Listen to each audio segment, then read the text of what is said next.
Well, people in a South Side neighborhood are warning drivers of a dangerous curve in that area. They say people are speeding down Bellmead Street, ignoring signs and speed bumps. Our Madeline Dart has more on what neighbors are saying. Arrows and speed limit signs ignored by drivers in the area.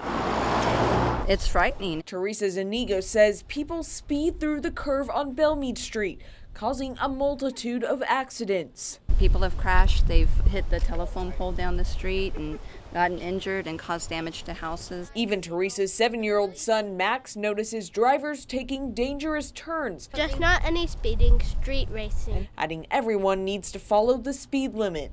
If there was 35 speed limit, you could go like 35 speed limit. Zaniga and neighbors adding they're concerned for others' safety after witnessing horrific accidents along the street. It's frustrating because my parents live here. My children come and visit here. Teresa says while speed bumps and signs have helped, she and her neighbors still have a message for drivers in the area. Go slower, and be aware that, there are curves and there are things that they have to be aware of down the road, and just to go slower and kind of look out and watch out for kids and people in the area.